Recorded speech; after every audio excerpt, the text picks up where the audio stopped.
জয় শিব শম্ভু।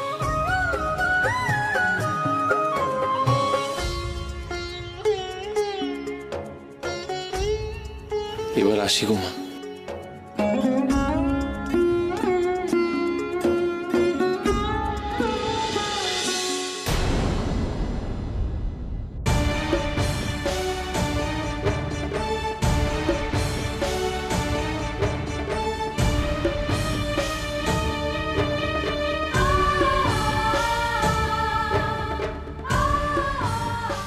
মা আমায় আটকাবে বলে নিজের সঙ্গে বেঁধে রেখেছে। আমি কি আসি ছোট্টটি আছি গো মা? তোমার আঁচলের মায়া আমাকে ছাড়তেই হবে।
এত রাতে এখানে বাঁশি বাজায় কে?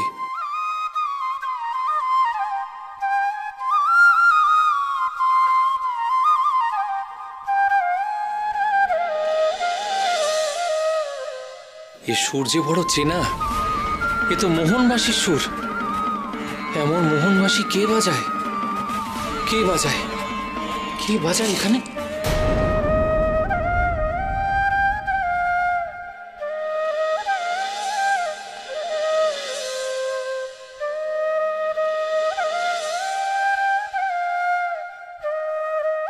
কিরে, তুই এখানে এলি কি করে?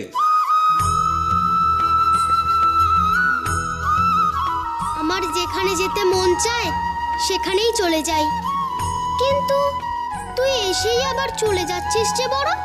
আমাকে তো যেতে হবেই রে। তাই বুঝি? চল আমিও তোর সঙ্গে যাই। কতদিন সুখ দুঃখের গল্প করা হয়নি। আমি তো বারতি ত্যাগ করে চলে যাচ্ছি, তুই আমার সঙ্গে আসছিস কেন? তোর আর আমার পথ কি এক? চলে যাব ভাবলেই কি আর যাওয়া হয় রে? আমি তো পথে বেরিয়েই পড়েছি রে। কার পথ কোথায় গিয়ে ঠেকে সে কে জানে। এক পথে আবার ফিরে ফিরেও আসতে হয়। আমাকেও তো এই মানব সাগরে বারবার ফিরে আসতে হয়েছে। তুই যে আমার সখা, তুই কি করে আমার থেকে আলাদা হবি? তোকেও আমার মতো ছেড়ে যাওয়া জায়গায় আবার ফিরতে হবে, দেখিস।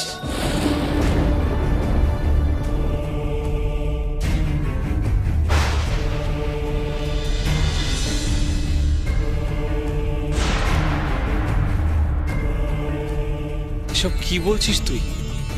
ফিরতে হবে মানে? কোথায় ফিরবো রে? বুঝলি না, আমার বাবু এত বোঝানোর সময় নেই। এর মানে তোকে নিজেকেই খুঁজে নিতে হবে, আমি বলবো না। গোপাল, গোপাল বলে যা, তোর কথার মানে বলে যা বাবা। সময় হলে আপনিই বুঝে যাবি।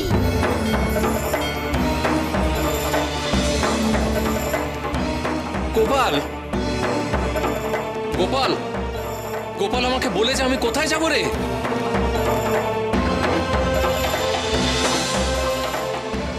কি বলে গেল গোপাল? কোথায় ফিরতে হবে আমাকে?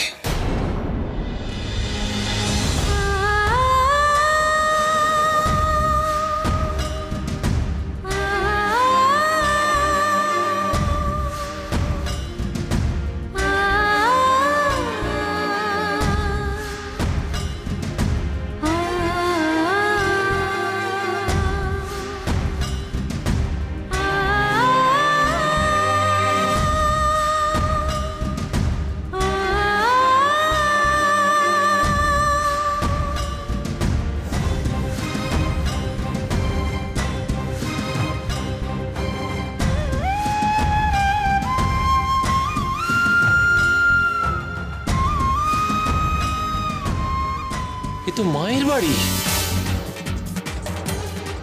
পথ আমাকে মায়ের কাছে ফিরিয়ে আনলো। এ তোমার কেমন লীলা গো প্রভু?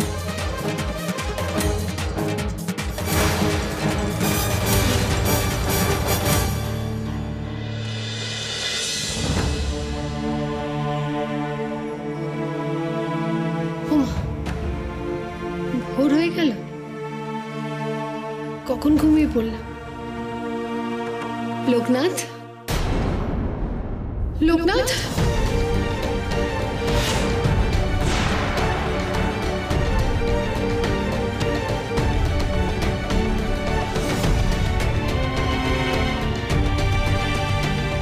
লোকনাথ, লোকনাথ, লোকনাথ আমায় না বলে চলে গেল। কিন্তু আমার তো এখানে ফেরার কথা নয়। না না না না না, আমার অনেক কাজ বাকি। লোকনাথ,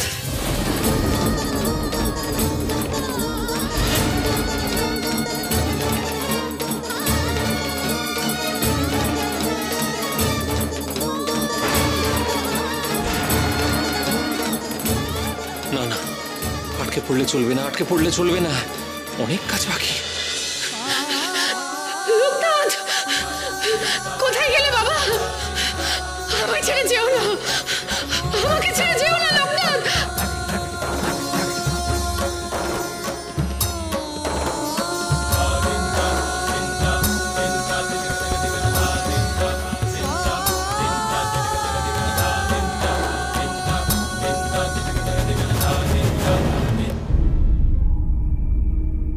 এবার বারুদির সীমানায় চলে এসেছি। একবার সীমানা পেরিয়ে গেলে বারুদির মানুষের সঙ্গে সমস্ত টান ছিন্ন হবে। প্রভু এবার যে পথে আমাকে নিয়ে যাবেন আমি সেই পথেই চলব। জয় শিব শম্ভু।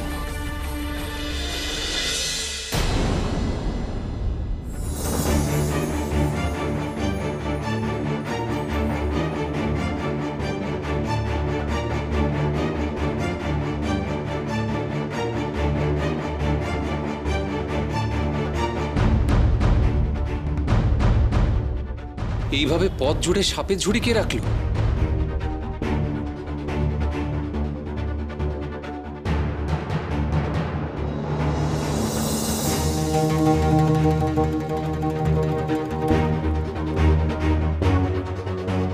তুমি এমন পথ আটকে সাপের ঝুড়ি রেখেছো কেন গো? বলি মানুষজন যাবে কি করে? এরা হলো গিয়ে মহেশ্বরের জীব, বুঝলে সাধু বাবা? মহেশ্বর তার জীবকে কখন কোথায় কেন রাখবে আমি কেমন করে জানবো বলো দেখি? কিন্তু এই ঝুড়িগুলো তো তোমার। এই ঝুড়িগুলো না সরালে আমি যাব কেমন করে বলো দেখি? একবার পেছন ঘুরে তাকিয়ে দেখো সাধু বাবা, তোমার পেছনেও তো পথ রয়েছে।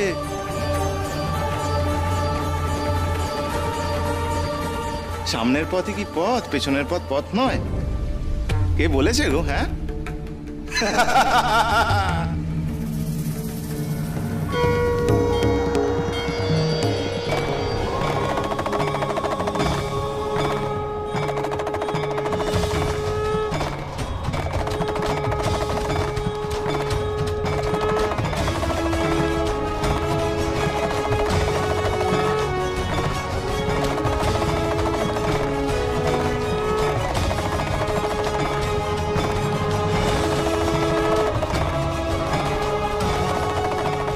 আমি কি দেখছি প্রভু?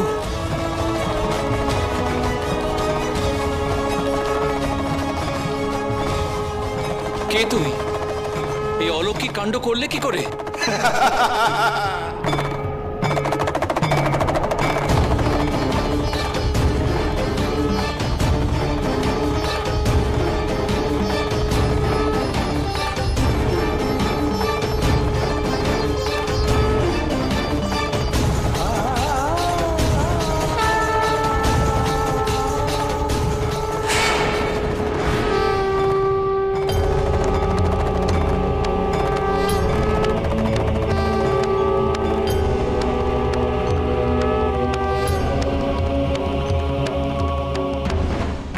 প্রভু, প্রভু তুমি কিনা সাপুড়ে রূপ ধরে আমার সামনে এলে আর আমি তোমাকে চিনতে পর্যন্ত পারলাম না।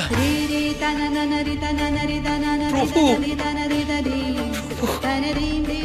এ তোমার কেমন লীলা প্রভু? তোমার ইচ্ছেতেই পথে বেরিয়েছে, তুমি কিনা আমাকে আটকে দিলে। এই 12 দিন মাটি আমি কেন ছাড়তে পারছি না প্রভু? আমি কেন ছাড়তে পারছি না প্রভু? আমি কেন ছাড়তে পারছি না? লোকনাথ,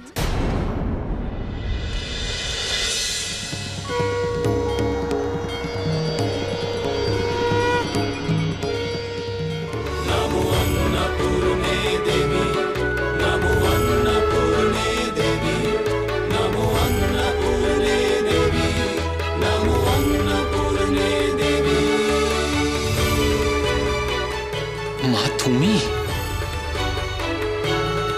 আমি তোমাকে চিনতে পেরেছি গো মা। তুমি তো মা অন্নপূর্ণা। সেদিন আমার সঙ্গে ছলনা করে চলে গিয়েছিলে তুমি। তুই আমায় চিনতে পারলি, আর এটা বুঝতে পারলি না মহেশ্বর কেন তোকে আটকাচ্ছেন? না গো মা, আমি সত্যি বুঝতে পারছি না, আমাকে বুঝিয়ে দাও। ওরে, উনি তোকে তোর মায়ের কাছে ফিরে যেতে বলছেন। নারীর টান ছেড়ে যাস নে লোকনাথ। কিন্তু মা, প্রভু যে আমাকে আরতি সেবা করতে বলেছেন, তবেই তো আমার মুক্তি। এই 12 দিন মাটিতে আটকে পড়লে সেই কাজ করি কেমন করে? তুই তো ওনার ইচ্ছেতেই চলিস, আর মহেশ্বরের যদি ইচ্ছে হয় তোকে বাঁধার, তাহলে তো তোকে এখানেই থাকতে হবে লোকনাথ।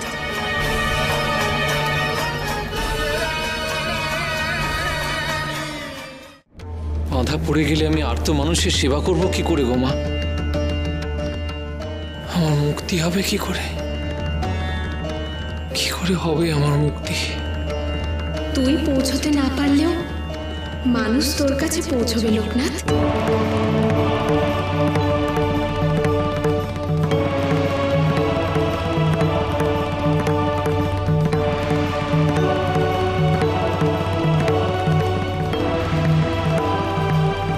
মাগো,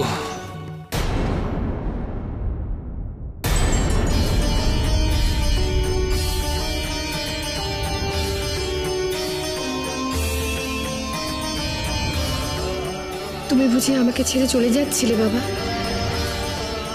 আমি তোমাকে যেতে দেব না, কিছুতেই না।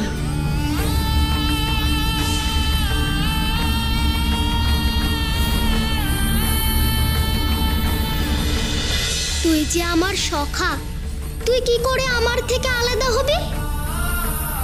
তোকেও আমার মতো ছেড়ে যাওয়া জায়গায় আবার ফিরতে হবে, দেখিস। কি ভাবছো তুমি?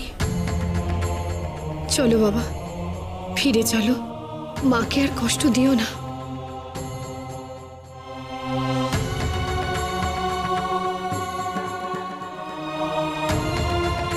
একবার পেছন ঘুরে তাকিয়ে দেখো সাধু বাবা, তোমার পেছনেও তো পথ রয়েছে। সামনের পথে কি পথ, পেছনের পথ পথ নয়?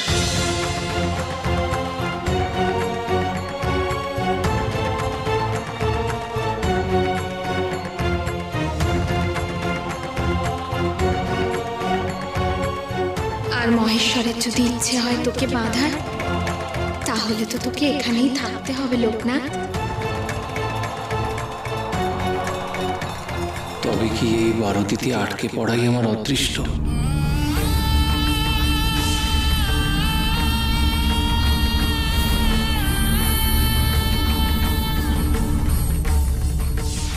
ওই তো বাবা,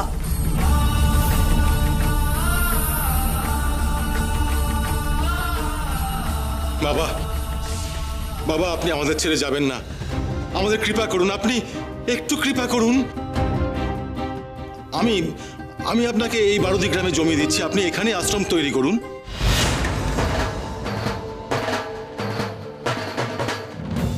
তুই আমায় জমি দেওয়ার কে রে? এত ধৃষ্টতা হয় কোত্থেকে তোর? এই জগতে সব জমির মালিক হচ্ছে মহেশ্বর।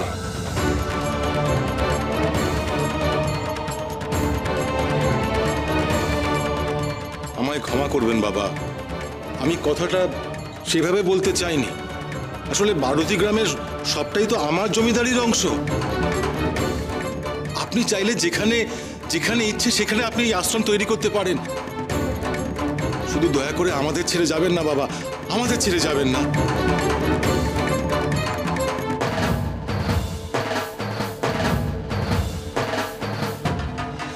বেশ, থাকবো থাকবো, এই বারুদি গ্রামেই থাকবো।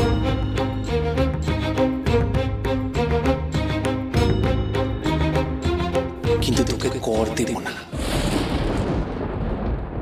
আমাকে নিষ্কর জমি খুঁজে দিতে হবে তোকে, সেখানেই থাকবো আমি।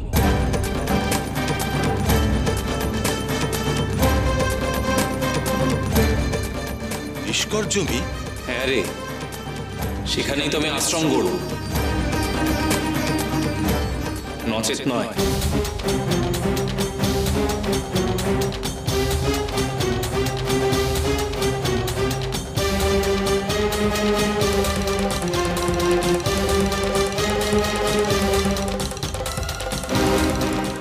নিষ্কর জমি শুনে কি মাথায় বাজ ভেঙে পড়লো নাকি? না মানে আসলে বারুদি গ্রামের বেশিরভাগ জমি বাস্তু জমি, আবাদি জমি প্রায় নেই বললেই চলে। তার মানে তোর জমিদারিতে নিষ্কর জমি নেই, তাই তো রে? আপনি নিষ্কর জমি কেন চাইছেন বাবা? কারণ তো বললাম, আমি কাউকে কর দেব না।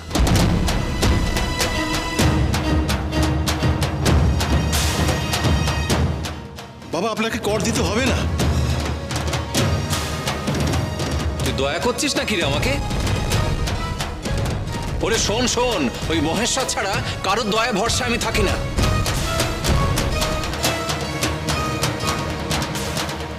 মানুষের মন আজ দয়া করে তো কাল বিনিময়ে অন্য কিছু চায়। আমি হলাম সন্ন্যাসী মানুষ, আমার দেওয়ার কিচ্ছু নেই রে। যদি নিষ্কর জমি দিতে পারিস তবেই এখানে থাকবো, আর তা না হলে আমার ব্যবস্থা আমাকেই করতে হবে।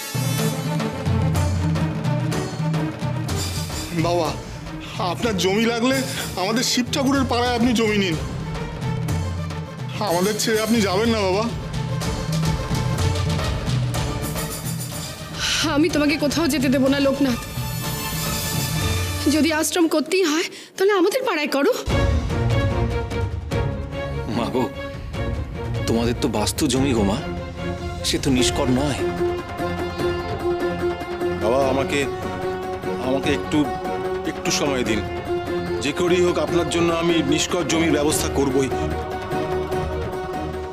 কিন্তু দয়া করে আপনি মাথায় আনবেন না বারুদি ছেড়ে যাওয়ার কথা। বেশ বেশ, আমি 3 দিন সময় দিলাম তোদের।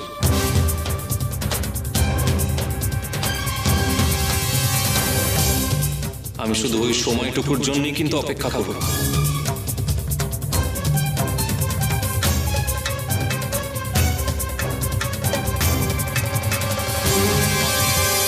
চলো বাবা, এবার আমার সাথে ঘরে চলো। আমি কি আর গৃহী মানুষ গো মা, যে আমার থাকার জন্য ঘর লাগবে? মহেশ্বরের চরণই হলো আসল আশ্রয়। আমি এখন তার কাছেই যাব। আমার যে তার সঙ্গে অনেক বোঝাপড়া বাকি আছে গো মা।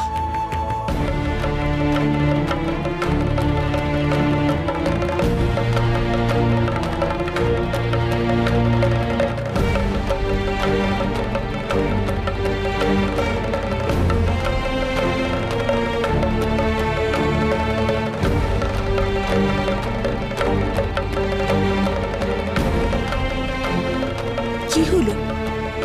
কি ভাবছেন আপনি? বাবার জন্য নিষ্কর জমির খোঁজ করতে হবে তো। কিন্তু কাশেশ্বরী, আমার জমিদারিতে তো নিষ্কর জমি নেই। কোথায় পাবো নিষ্কর জমি?